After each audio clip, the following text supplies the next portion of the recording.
അങ്ങനെ 15 ദിവസത്തെ നമ്മുടെ സൗത്ത് ആഫ്രിക്കൻ ട്രിപ്പിന് ശേഷം നമ്മൾ ഇന്ന് തിരിച്ച് നാട്ടിലേക്ക് പോകാം കേട്ടോ. നമുക്ക് രാവിലെ 10 മണിക്കാണ് ചെക്ക് ഇൻ ടൈം. നമ്മുടെ ഫ്ലൈറ്റ് 2 മണി 2:30ക്കൊക്കെയാണ്. നമുക്ക് വീട്ടിൽ നിന്നൊരു 40 മിനിറ്റ് ഡ്രൈവേ ഉള്ളൂ. ലുലുവിന് വിഷമമാവേണ്ടെന്ന് ഓർത്ത് ഞങ്ങൾ മലലാൻഡിന് പോവുകയാണ്. 2 ദിവസം കഴിഞ്ഞിട്ട് വരുമെന്ന് പറഞ്ഞു കേട്ടോ. അപ്പോൾ നമ്മൾ വന്ന പോലെ തന്നെയാണ് എല്ലാവർക്കും 3 വെട്ടി വെച്ചിട്ടുണ്ട് കേട്ടോ. നമ്മുടെ ചെക്കിനും ഇമിഗ്രേഷനൊക്കെ പെട്ടെന്ന് തന്നെ കഴിഞ്ഞു കേട്ടോ. വെയിറ്റൊക്കെ ഏകദേശം നമ്മൾ ബാലൻസ് ചെയ്തിട്ടാണ് കൊണ്ടുപോയി. പിന്നെ നമ്മൾ പോയി അവിടുത്തെ കഫേയിൽ നിന്നൊരു പിസയൊക്കെ മേടിച്ച് കഴിച്ച് നമ്മുടെ ഗേറ്റിൻ്റെ അവിടെ പോയി വെയിറ്റ് ചെയ്തിരിക്കുക. 15 ദിവസം സ്റ്റേ ചെയ്ത് കഴിഞ്ഞപ്പോഴത്തേക്ക് അവിടെ നിന്ന് പോരാൻ തോന്നുന്നില്ല കേട്ടോ.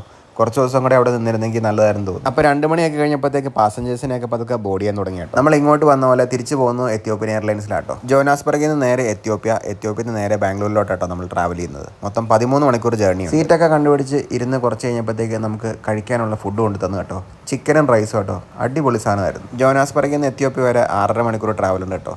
അപ്പോൾ സമയം കളയാൻ വേറെ വഴിയൊന്നും ഇല്ലാത്തതുകൊണ്ട് സിനിമയൊക്കെ കണ്ടും ഉറങ്ങിയൊക്കെ അഡ്ജസ്റ്റ് ചെയ്തൊക്കെ ഇരുന്ന് കേട്ടോ. ജോനാസ്ബർഗിൽ നിന്ന് എത്യോപ്യയിലേക്ക് വരുന്ന ഫ്ലൈറ്റ് എയർബസ് ആയതുകൊണ്ട് അത്യാവശ്യം നല്ല സ്പേസും സ്ക്രീനും കാര്യങ്ങളൊക്കെ ഉണ്ട് കേട്ടോ. അങ്ങനെ നമ്മൾ എത്യോപ്യയിലെ എയർപോർട്ടിൽ ലാൻഡ് ചെയ്തു. ഇനിയിപ്പോൾ ഇൻ്റർനാഷണൽ ട്രാൻസ്ഫർ വഴി നടന്ന് നമുക്ക് പോകേണ്ട ഫ്ലൈറ്റിൻ്റെ ഗേറ്റിൻ്റെ അവിടെ പോയിരിക്കണം കേട്ടോ. അതിന് മുന്നേ ഉണ്ട് ഒരു ചെറിയ സെക്യൂരിറ്റി ചെക്ക്. നമ്മൾ ലാൻഡ് ചെയ്ത ഗേറ്റിൽ നിന്ന് നമുക്ക് ഇനിയും പോകേണ്ട ഗേറ്റിലേക്ക് ഏകദേശം ഒരു 2 കിലോമീറ്ററെങ്കിലും ഉണ്ടെന്ന് തോന്നുന്നു കേട്ടോ.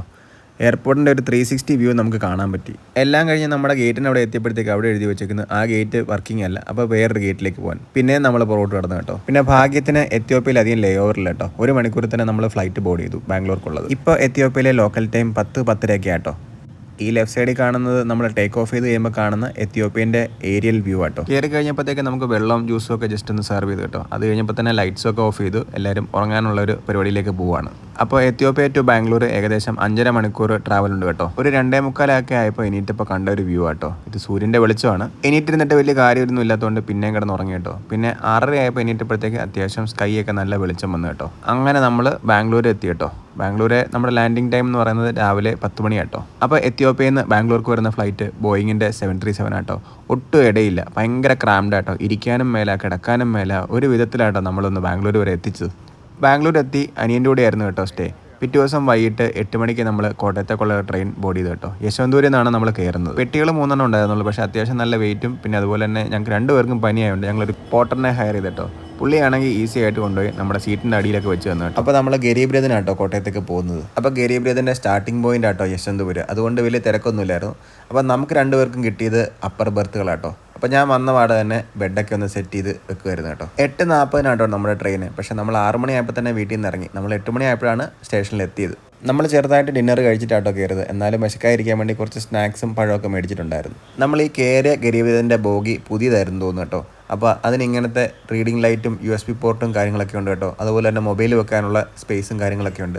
അതുപോലെ തന്നെ മൊത്തത്തിൽ ആ ക്യാബിനൊരു വൃത്തിയൊക്കെ ഉണ്ട് കേട്ടോ. പിറ്റേ ദിവസം രാവിലെ 10 മണിയാകുമ്പോഴത്തേക്ക് നമ്മൾ കോട്ടയം എത്തും കേട്ടോ. താഴെ ഇരിക്കുന്ന പാസഞ്ചേഴ്സൊക്കെ ഉറങ്ങാൻ തയ്യാറെടുക്കുന്നതുകൊണ്ട് നമ്മൾ നേരത്തെ തന്നെ കയറി കിടന്ന് ഉറങ്ങി കേട്ടോ. അപ്പോൾ ഈ ട്രെയിൻ ജേർണി വലിയ കുഴപ്പമില്ലായിരുന്നു കേട്ടോ. ആകെ ഒരു പ്രശ്നം എന്ന് പറഞ്ഞാൽ AC നമ്മളെ ഫ്രീസറിൽ വെച്ചാലായിരുന്നു. ഒരു കൺട്രോളും ഇല്ല, ഒന്നുമില്ലായിരുന്നു കേട്ടോ. ഭയങ്കര തണുപ്പായിരുന്നു. കഴിഞ്ഞ ഒരു 2-3 ദിവസമായിട്ട് ട്രാവലിംഗ് ആയതുകൊണ്ട് ചെവിക്കകത്ത് മുഴുവൻ ട്രെയിനിൻ്റെയും പ്ലെയിനിൻ്റെയും വണ്ടികളിലേക്ക് ഒച്ച കേട്ടോ. ഇനി എങ്ങനെയാലും ഒന്ന് വീട്ടിലെത്തിയിട്ട് വേണം ഒന്ന് റെസ്റ്റ് ചെയ്യാൻ.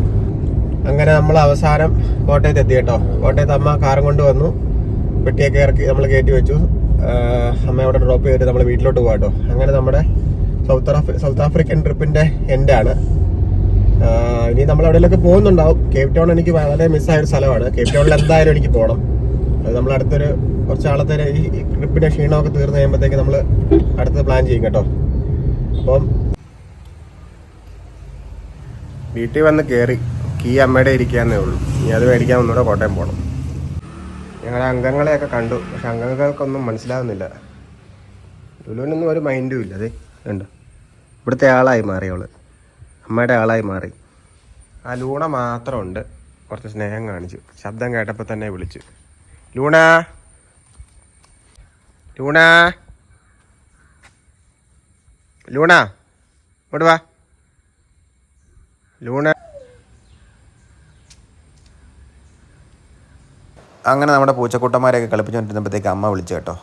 കീ അമ്മ കൊണ്ടുതരാം, പകുതി ദൂരം വന്നാൽ മതി, മണർകാട് വെച്ചിട്ട് എക്സ്ചേഞ്ച് ചെയ്യാമെന്ന് പറഞ്ഞു കേട്ടോ. പിന്നെ ഇനിയിപ്പോൾ കീ മേടിക്കാൻ വേണ്ടി അങ്ങോട്ട് പോയിക്കൊണ്ടിരിക്കുകയാണ്. വാ ലൂണ ലൂണ. ഇനി അവിടെ വരെ കൊണ്ടുപോകാൻ മേല, തന്നെ പോയിക്കോട്ടെ. ഈ സീരീസിന്റെ എൻഡാണ്. അപ്പോൾ ഓക്കെ ബൈ. വേറൊരു വീഡിയോ ആയിട്ട്, ബ്ലോഗിങ് നിർത്തുന്നില്ല, വേറെ വീഡിയോസ് ആയിട്ട് ഇനിയും കാണാം കേട്ടോ.